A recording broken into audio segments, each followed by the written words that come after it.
All right, well, welcome back to another episode of S.H.E Podcast, where we bring the sports hot takes every week. I'm Taylor. And I'm Dania. This is where women's voices lead the conversation in sports, from breaking news to hot takes and everything in between. We shine the spotlight on athletes making history, breaking down the biggest headlines in sports, and bringing you the hot takes and debates you won't find anywhere else. Sports talk, our way. Well, let's get right into it. Our first segment is called S.H.E News. Now, this is where we put the women at the center of the conversation, from record-breaking performances to rising stars and everything in between. This segment highlights the biggest highlights and important stories in women's sports. And we're just here to give women the spotlight that they deserve. So this topic right here, is insane. This is something that we can say that this is a first time that we've seen in history. This team right here is putting together and cementing their status as the reigning dynasty with the Las Vegas Aces and them beating Mercury 97-86 in a dominant performance last Friday. This is their third win in the WNBA in 4 years. Can we just really talk about it? This is actually insane. Yeah. So the Aces, they completed a 4-game sweep of the Mercury in their first best-of-7 WNBA finals in league history. So obviously this was led by the Aces superstar in A'ja Wilson. She led the way in game 4, finishing with 31 points, 9 rebounds, 4 assists, and 3 blocks, which then rooted her into winning finals MVP. So my girl took home finals MVP, league MVP, and co-defensive player of the year. We are literally right now watching the greatest of all time. And I think we have to realize and we kind of talked about this in one of our first episodes where I was like, I use this as my hot take that A'ja is the best to ever do it. But I don't know, y'all. I think this really cemented it.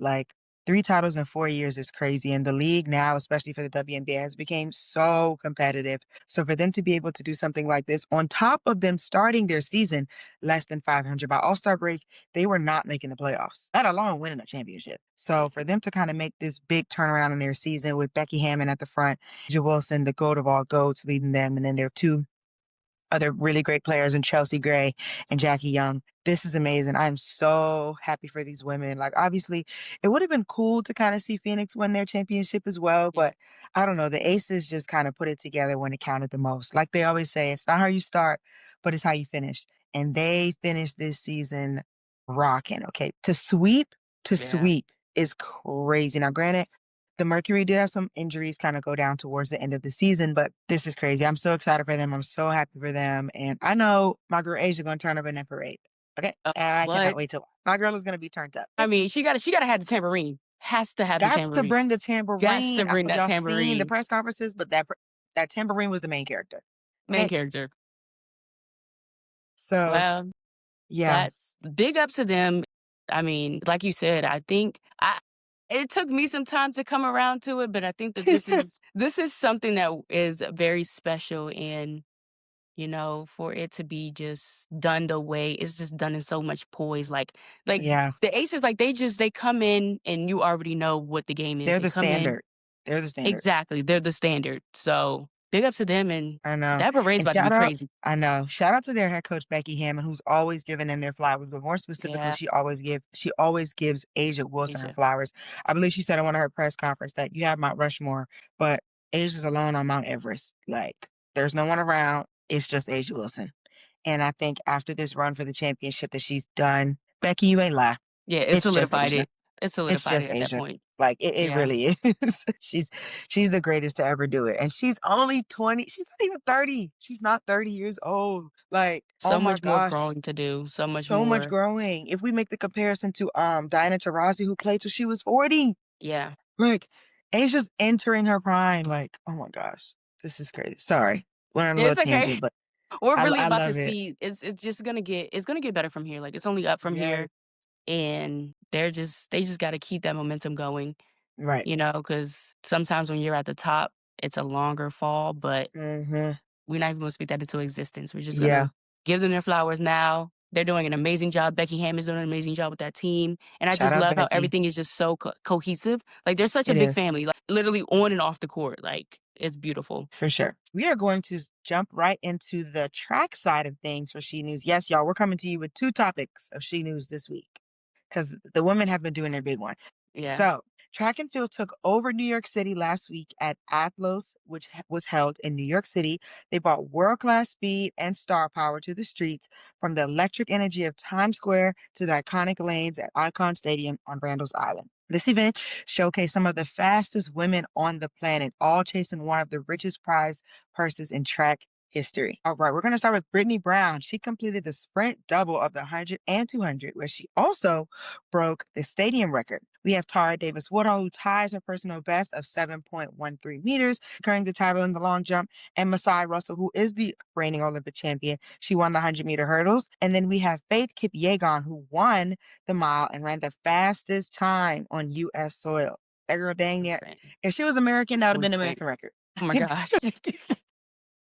Which is crazy. And Athlos Insane. also celebrated my girl and everybody's girl, the queen of track and field, arguably, because we have some other queens, but the Yeah, queen yeah. of track and field, Miss Shelly Ann Fraser-Price, in honor of her 18-year star-studded career following her retirement after the World Championships. So this event, I just want to give a quick shout out to Alex Ohanian and to Serena Williams for putting this amazing event on. I was actually telling Taylor while I was watching some of it, I got so teary-eyed because Mhm. these women deserve this, and they deserve so much more. And the fact that they have a stage just for them, with Mhm. so many people coming out to watch them compete and see the things that they wanted to do, see the things that they can do, it just put the biggest smile on my face. Like, these women deserve this, and I'm Yeah. super excited for them. They showed out in October, y'all. Just a quick backstory: track don't go to October. Mm-mm. Like, most of the time, you're entering your preseason training. These Mhm. women have been in tip-top shape since last dang near August, Yeah. September. So the fact that they were able to still drop so many crazy times, crazy jumps, crazy marks at this point of the season is amazing. I'm super excited for them. Shout out to Tara Davis Woodall. You know, she gonna always Show out. she gonna bring it. No matter what it Yeah. is, what time of the year it is, my girl gonna bring it. Shout out Faith Mhm. Kipyegon. She has been doing her big one in the sport of track and field for the most recent years. So, and shout out to the girl, Shelly. Oh my gosh. I'm excited for her retirement because I feel like she deserves this. She deserves to kind of take a breath, to relax, to Mhm. enjoy the fruits of her labor, which has been the amazing thing she's done in the sport. So this was great. Shout out to all of the people that dealt with Athlos this year. And I know it's gonna be bigger next year. It's gonna be But yeah. insane next year. I mean, the performance with Sierra, Sierra? it was amazing. I think that for women in itself, just to see, other sides of track and field that I guess we don't see, or like that the viewers don't get to see, or that the media doesn't push, because they really don't push a lot of female media unless, you know, there's outside curricular activities happening. Correct. But I think that showcasing these women in a way that just puts them in the center of the conversation for 2 Huh? nights, and for it to be for long jump in itself, just to be in the middle of Times Square, I I'm mean, can we Gwen? actually talk about that? Like, I Yeah, mean, it's crazy. they did their big one. Athlos, y'all did your big one. Hmm. Alex, Serena, Yeah, y'all did your thing, and I just can't wait to yeah, see what next year holds, because I feel like it's just gonna be bigger and better. it is. I know, I'm so And if excited. these women are still producing the times that they are producing in October, next Yeah, year, I it's gonna be mean, good. it's just gonna be better. Yeah. Yeah, I'm excited. And shout out to them for getting paid on time. No, no, no, no, no, Yeah. no. It Come wasn't on on, time. sponsor. It wasn't even on time. It was literally they crossed the line. Money was there. Money was there. And for those that know track and field, that's unheard of. Most of the time, a lot of these athletes don't get paid till either the end of the season or sometimes a year later, like prize money from like the Diamond League and some other events that they might do. But Athlos wasn't playing. Cross that line, money in your account. Straight like that. Direct deposit. We love that for them. They deserve it. We Yeah. love that. And that's just great Yeah. job to them. Great job to Shout them. out. Shout It was out. an Shout out. amazing broadcast in itself. I mean, it was just amazing. So Yeah. great job, Athlos. Right. All right. We are heading into our breaking news segment. This is going to keep you up to speed on the latest across the sports world, from game changing trades and injuries to surprise wins and viral moments. If it's shaking up the headlines, we got it covered. All right. We are going to start with breaking news. Penn State has fired James Franklin, their head coach, after 12 seasons, the school announced last Sunday. Franklin is owed more than $49 million. According to his contract, it is the second biggest buyout in college football history, behind only Jimbo Fisher from Texas A&M, who was owed $76 million. Associate head coach Terry Smith will serve as the Nittany Lions interim head coach for the remainder of the season. And the school said that no other staff changes are expected to happen as of right now. Mm-hmm. I don't necessarily know if this is shocking Yeah, because it's it breaking news. was ready Yeah, to happen. because I think Penn State, how do I explain this? They know how to get there, they just can't stay there in terms Yeah. of getting into the college football players at playoffs as they did last year with the new setup. But once they're there, they're not able to beat any of the big name teams. And they're Mm-hmm. a big name team. Yeah. So I think their team is definitely in need of some new structuring from the head, from all the way at the top. And unfortunately, I hate to see James Franklin go, but I think the nail in the coffin was probably not even the Northwestern game. Like, yeah, you really shouldn't be losing to them, but it was more so Mm-hmm. like losing your all white By game. game. Come Yeah. on. Come on, not the all white. Like, you have people traveling all across the country to come to this game. So I don't know. They just don't seem like like a team right now that can win the big games as we saw. Yeah. And that's kind of frustrating. But even though we can kind of take it back to taking it back to the quarterback position, like, Mm-hmm. they're just You're not seeing not. much from him. I'm not. And this isn't a knock to him right now, but I think the team just needs a little bit more restructuring from the Yeah. top to the bottom. I think Penn State has always been known to me for their on the defensive side of the ball. Mm-hmm. But I think now the way that the league is being set up, you need to make sure your offense is hitting on all cylinders. And right It's now, to me, showing it the just doesn't flaws seem now. It's showing the right. flaws. Exactly. And it seems like James Franklin has not been able to adapt. Like, he's Mm-hmm. adapted to the stuff of like the NIL and all that other stuff. But in terms of making sure that your players are ready to compete against the best of the best, because it's no longer just beat the people in your conference. Like, and the conference has expanded at that. So yeah, unfortunately, I think it was time for him to go. And it's sad to say that Penn State isn't the dynasty that it used to be because everybody like you knew once Penn State hit that field, it was a wrap. But like you said, it's just like it's showing the flaws and with the changes happening in college football now and with the league, it's just you got to make sure that both sides of the ball can Yeah. handle the pressure that other teams are bringing because other teams, they've restructured, they've gotten with the times, they've adapted well, Hmm. and you can't really ride that high for so long. Yeah.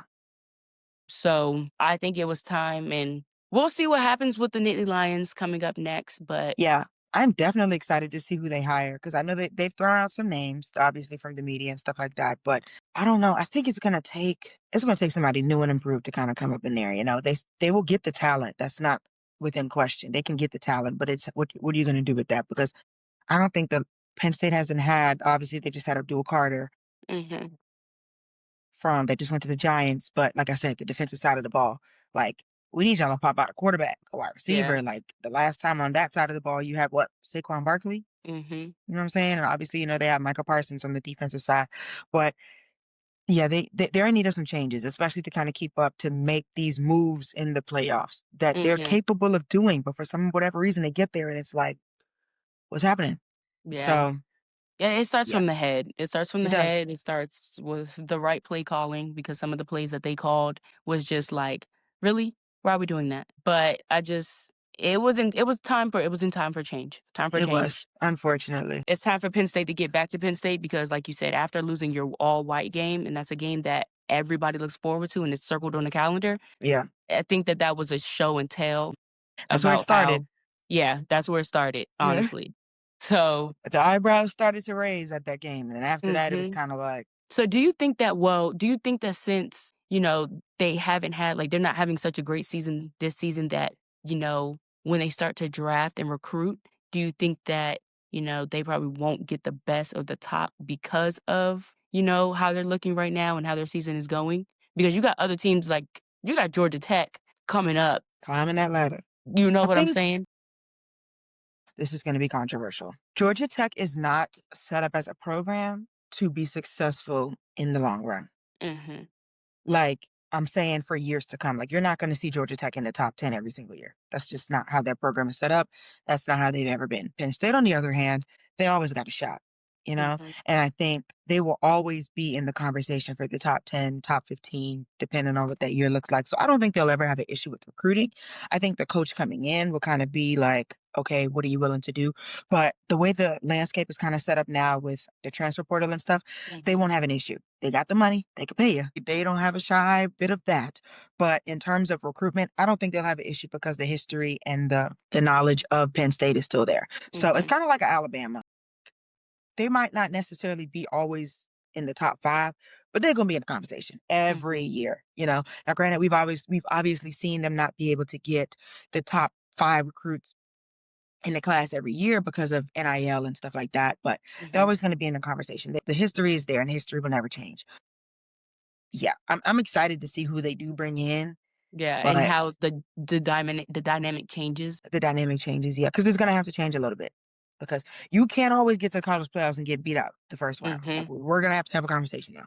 Yeah. So, One. All right, so we're gonna jump right into our next segment, and this is where the conversation gets a little spicy, and this is something that we love to call hot takes. Now, the conversation may get a little hot and heated from bold predictions and debates that may ruffle a few feathers, but when I tell you, nothing's off limits to us and everything is a go, okay? everything is So a go. my hot take is that I think that Scatterboo, I think he's making a run for the offensive player of the year. Hey, I What? mean, from what we're seeing, he's a bulldoze. He will run you over to get into that end zone. He doesn't care what's in his way. If he says that he's going into the end zone, he's going into the end zone.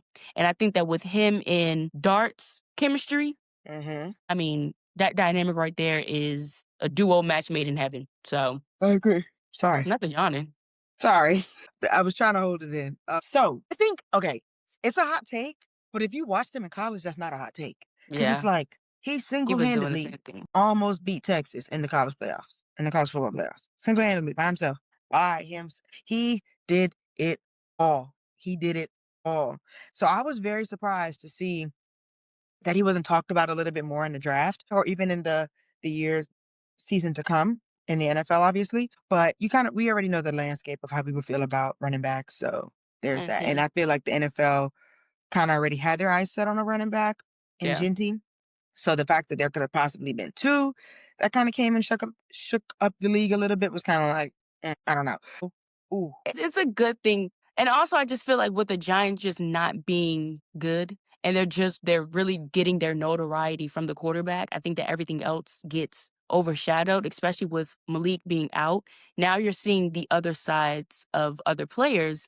And I think that that's where other things get overlooked because of the mhm. fact that Malik was such a big thing and you have Russell Wilson coming in. Yes, Yeah, you had Russell Wilson coming in, so you had all these big names surrounding the Giants, but everybody else was getting overshadowed. And so now the fact that these newbies are coming in and being able to show, like you said, the Scatterboo that was in college, now you're seeing the pro side of him, and now you're actually getting to see who Scatterboo is and yeah, how much of an impact he can be on the game. facts. And I think now the part that is the hot take is the offensive player of the year.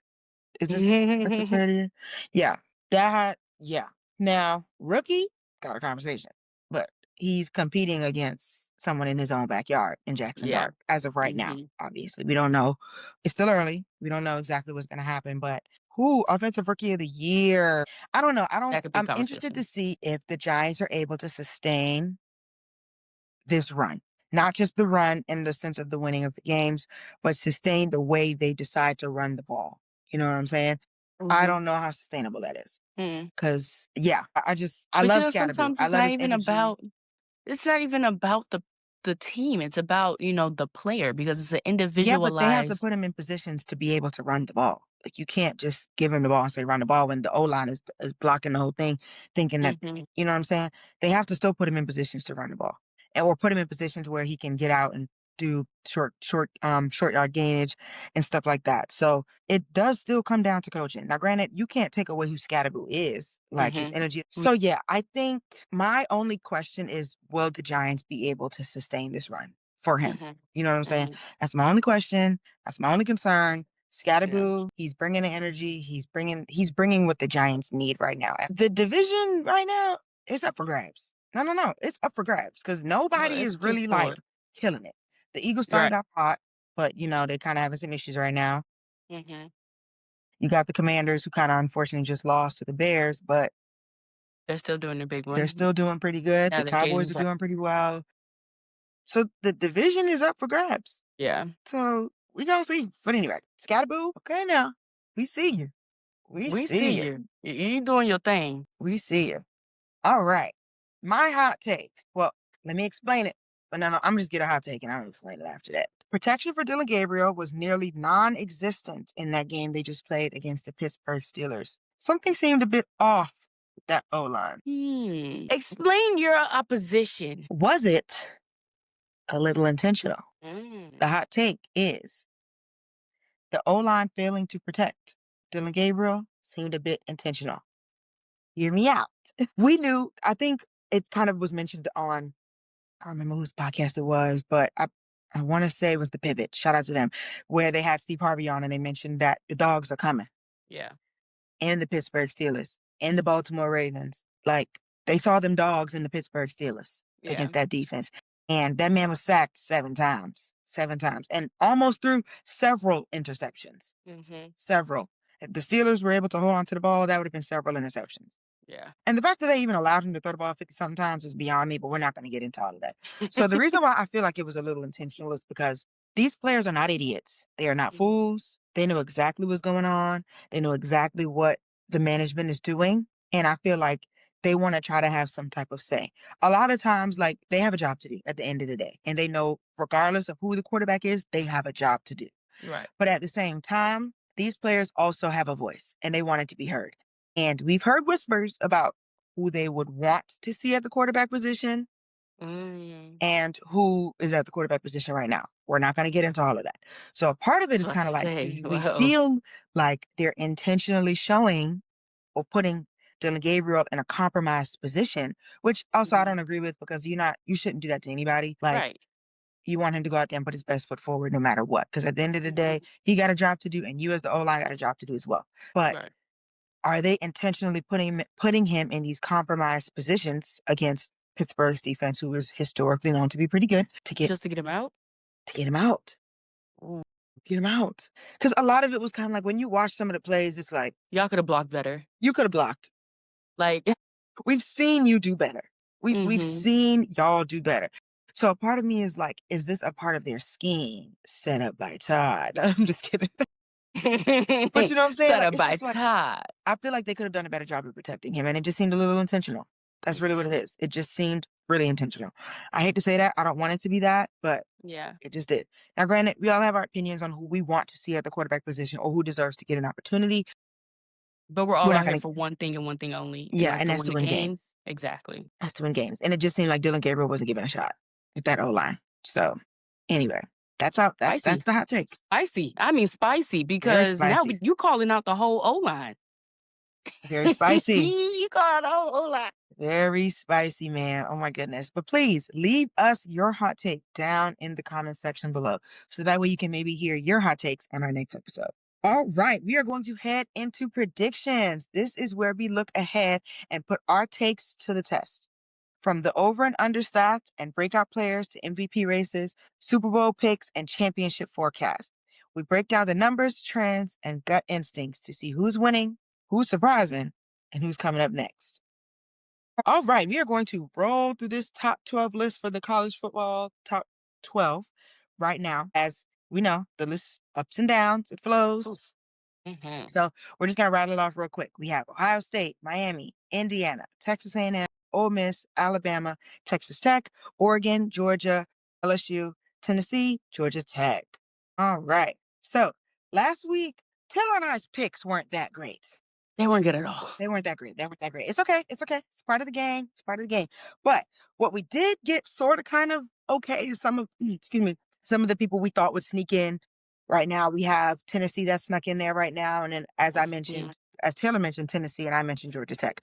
So let's rattle it off. I like Ohio State. I'm still not sold on Miami at 2. Indiana at 3 is concerning. Texas A&M at 4. I'd rather them at about 6. Ole Miss at 5. Not mad at it. I would like to see Alabama in that top 5 range, honestly. Texas Tech at 7. That's pretty solid. Oregon at 8. Georgia at 9. LSU at 10. I still feel like they're frauds. Tennessee at 11. Georgia Tech at 12. Now, here's the sneaker. We got Notre Dame at 13 right now. They were just dang near kicked out of the top 25, and they just won their last game and put them dang near back into the top 15. So, I don't know. Notre Dame does this every year, y'all. I don't know why. Yeah, they fluctuate. They do this every year, and I think it's because with them not having a conference, per se, they're kind of able to kind of move around like this. But last year when they lost to, I believe it was Northern Illinois, I think, at home. Yeah, exactly. So anyway. The biggest surprise for me is how Oregon can just drop from number 2, I think they were number 2 last week, to number 8. But that goes back to when I said it. I think this was the first episode where I said it takes that one game, because this list is fluid. It literally goes up and down, up and down. Yeah. Tennessee was at 15. They jumped to 12. Now they're at 11. Oklahoma drops from number 6 position to the number 14 spot. Yeah. For them, they was riding number 14 throughout. I mean, number 4, number 6. They were riding number 6 throughout literally the whole, from the first week to the 6th week. And now we come into this week where it's like, how is Oklahoma not even in the top 10? Right. So Yeah. it's really interesting to see. And when that final 12 gets decided, that's going to be the real kicker. All right, so now we're going to keep things into the college predictions with our question of the day. If the college playoffs were today, who would be in, who would be on the cusp, who has some work to do, and who would just be downright out? Okay? So I think who's a sure in, like these are just teams that are just a sure in. I got Alabama, Georgia, of course, always the top 2, but not this because, like I said, the list is fluid. Everything's changing. All right, I have LSU in, Oklahoma. I have Ole Miss, and I also have Texas A&M in. Okay, now that's who I have as a sure win. Now, who's on the cusp? Tennessee. Like I said before, they came from 15 to 12 to 11, and they're going to continue to move up. And like I said before, it takes that one game to put you into literally top 10. So they're already, on the they're not on the cusp, but they're on the cusp because they're on 11. But I have them as good sneakers. Good sneakers. They're on the cusp. Has some work to do. Missouri. Texas has some work to do. Like we continue to talk about. Like Dania said last episode, Arch Manning may not be the answer. Okay? So they have some work to do, finding out what they need to do, who they need. Vanderbilt is currently sitting 17. I have them continuously sneaking up. Like I said, they have some work to do, but I have them sneaking up. Yes. Who will be out? Penn State, Arkansas, Auburn, Florida, Kentucky, Mississippi State, and South Carolina. Unfortunately, none of those teams have a chance in hell. Sorry. Exactly. That's why they're just going to be out. Yeah. I They're just think going to be out. would be in. They're not going to allow us 3. They're not going to allow 6 SEC teams in. Well, they might. Out of this list, unless you're not getting in. You already know how I feel. I'm standing on it. They just give me fraud. Like, I don't know. And they just give me fraud, y'all. I'm so sorry if I offend anyone, but they just do. On the cusp, I like the Tennessee. Georgia Tech, to me, gives a good sneaker. As of right now, the playoffs for today, they would be in. Let's see who else gives me a good sneaker. Ooh, Notre Dame. But see, that kind of goes back to, like I said last week, do y'all let a team in with 2 losses? You know That's going to be the thing. And it's based off of playing style as of right now, I think Notre Dame would be a sneaker. They will be on the cusp, That's a good sneaker. And then obviously, like Texas Tech probably would get in for the Big 12 unless they lose to BYU, but that doesn't seem like that would happen. So yeah. How do we feel about Oregon? Do we think that Oregon... I think they'll get in. They'll get in. Is this them dropping literally 5 positions in 1 week? If they could stay anywhere between 6 and 9, they should be fine. They can't lose another game. If they lose another game, they're not making it. That's out. Yeah, they can't and I lose guess that comes to your point of, are they going to let teams in with 2 losses? Or they can't barely beat a team that they should blow out. Like if there's a team that I don't have to schedule up right now, but if there's a team that they should analytically blow out and it comes down to a walk-off field goal or dude on the other team missing a field goal, they probably can't let that happen. Now, if that happens to a team that's a good competitor, that's fine, but no offense, like if they play like who's in the Big Ten, like I'm drawing a blank, like a Minnesota or something like that. I don't have their schedule up, but they play like a team like that and it comes down to Minnesota missing the field goal to win the game, got some problems. A Northwestern, got some they need a walk-off win, like a for sure win. They need in those type of games, they got to blow somebody out. So yeah.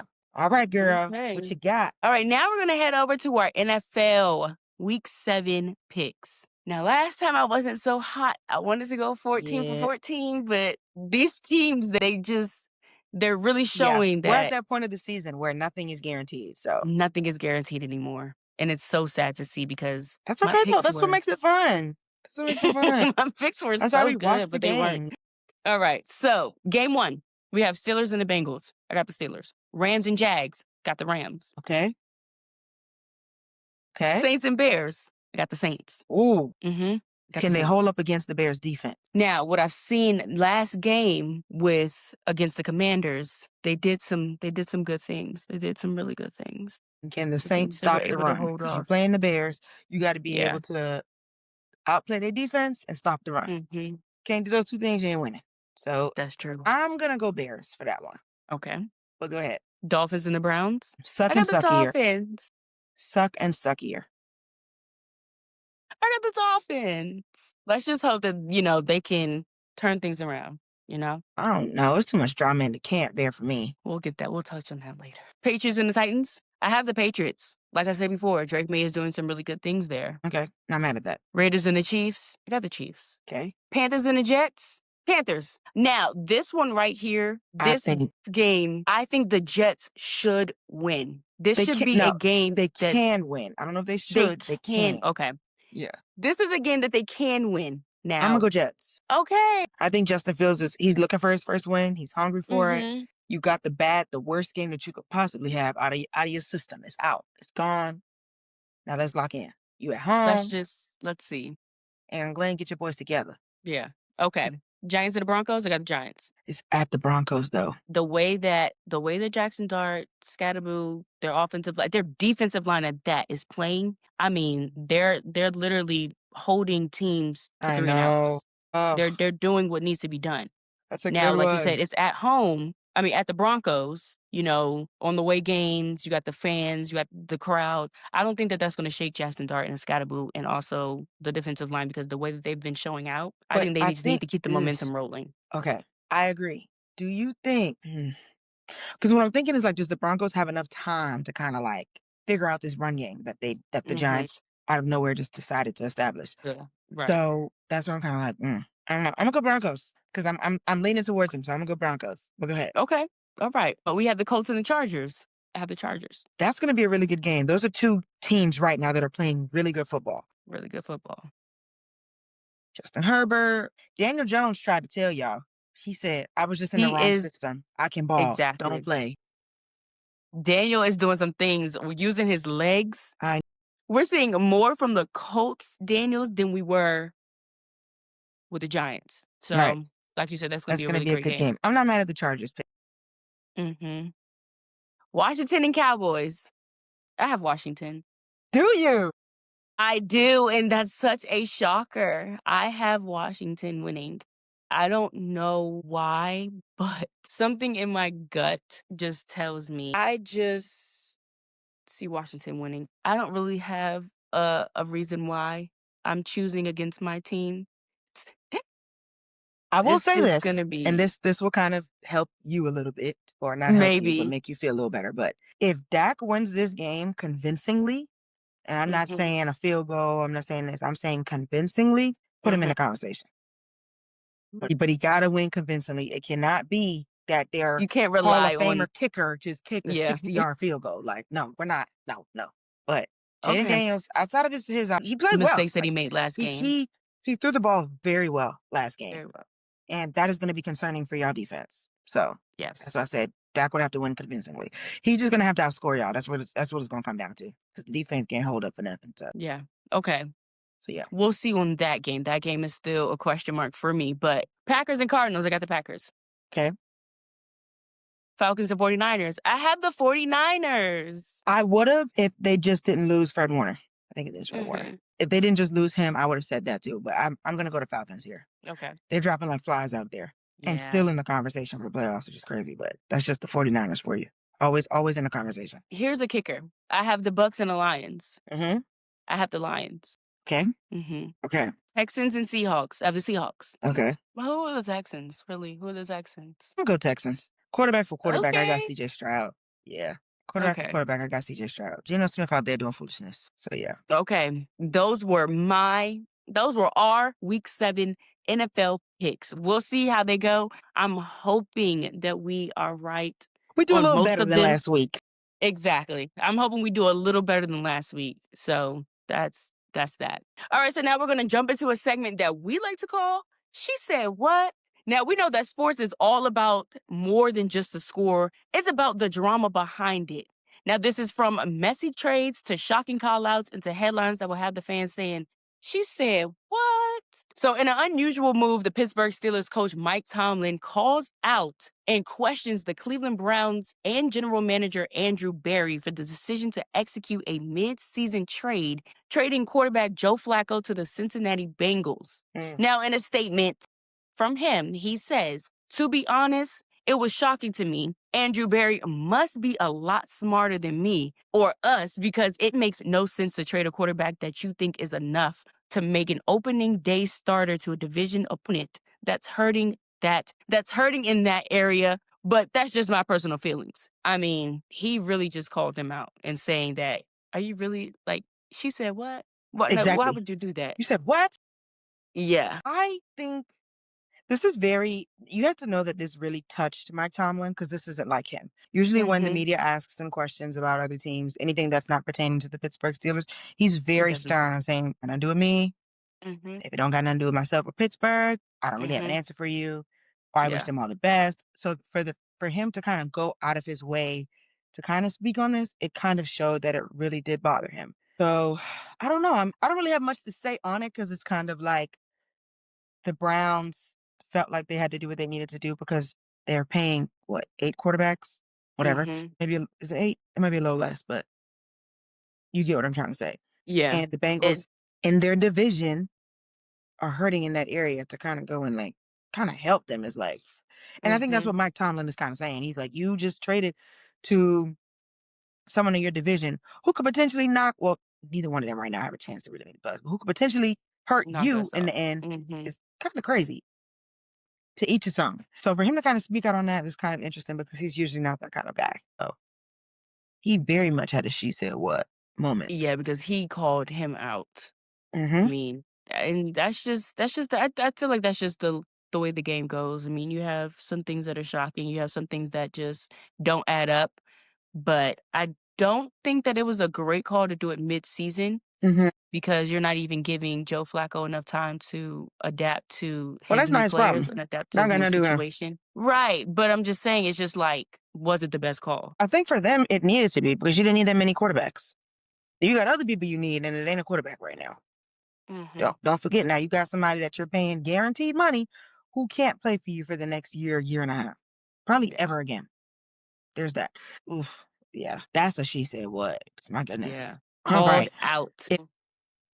Now, for the Miami Dolphins, if it felt crushing to lose, what happened after the game might have been even more painful. The quarterback of the Miami Dolphins, Tua Tagovailoa, criticized the team's leadership for not clearly articulating expectations and added that members of the team have been late or have not shown up at all for player-only meetings. Tua said, man, we have guys showing up to player-only meetings late, guys not showing up to player-only meetings at all. There's a lot that goes into that.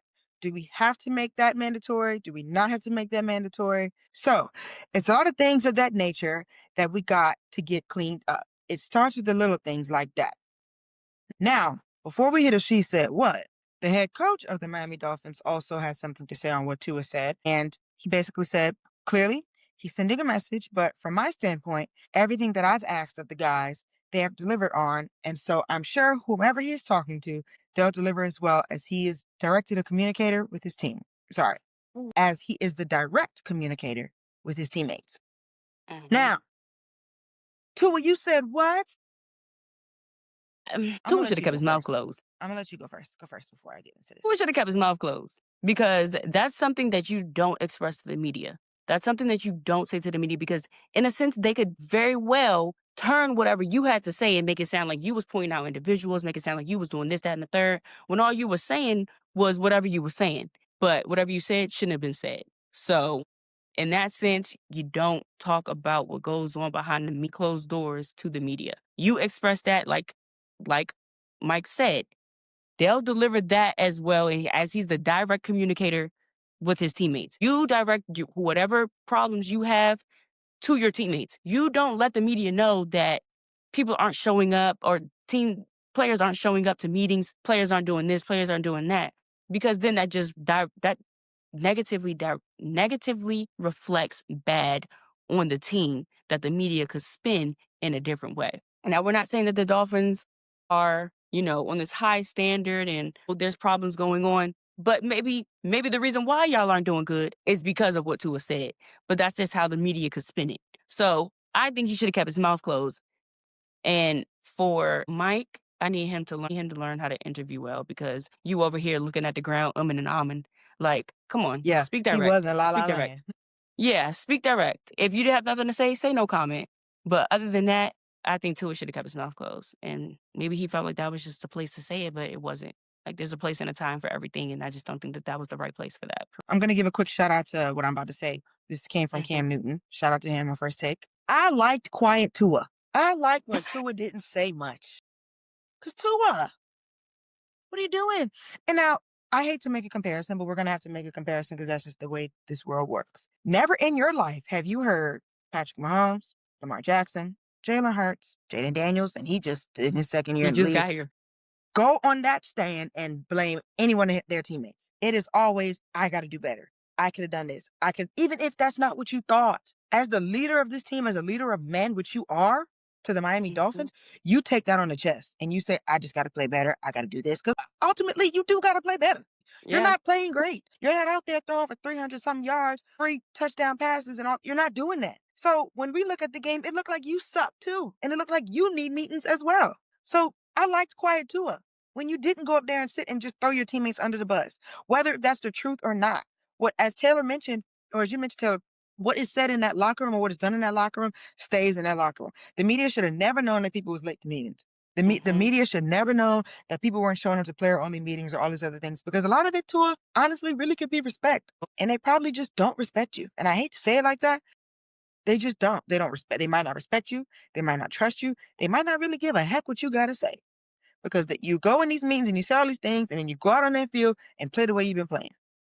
Not great. And like Mike said, like, to his understanding or to his perspective, everybody's doing what they need to be doing. And then for you to be saying that makes it look bad on Mike, like he's not a adequate coach, or like he's not doing his job. He's just there to collect a check, or he's just there to call out plays over the headset. Like, no. Like, you have to realize that what you say can affect a multitude of people. Right. And in that setting, don't think that was just the right place to say it. Like you said, It wasn't. I like It shouldn't have quiet been Tua. said at all. It's no place to say what he said at all, unless you say it to the person's face. Unless you're going up to whoever said his face and say, you've been late, you've been doing this, don't say it at all. Because now you're getting in front of the media and it's like, okay, well, who are you talking about? Now you're opening more questions for them to ask and stuff like that. And depending on, they catch the right person on the right day, they'll tell the whole story. So you just opened up a can of worms that really just didn't need to be opened. We liked quiet Tua. Like we did. But Tua I don't think his intentions were malicious. I don't think his intentions were bad. I don't think it was malicious at all, but I just think he's too old and he's been in this league too long to know that's not what he should have said. That's really where it lies. I expect that from a rookie. I expect that from a backup QB. I expect that from people that just arrived. You've been here, Tua. You know that wasn't right. Right. You know that wasn't You've right. seen people not show up. And it could be for and you never know what somebody else is going on in their lives. Like, they probably couldn't show up because they had family stuff to deal with. They had other outside factors that don't just revolve around the Miami Dolphins. Now, I'm sorry you're getting paid, I understand, but there's other factors that play into other people's lives than whatever you got going on. Yeah, I didn't agree. I didn't like what he said at all.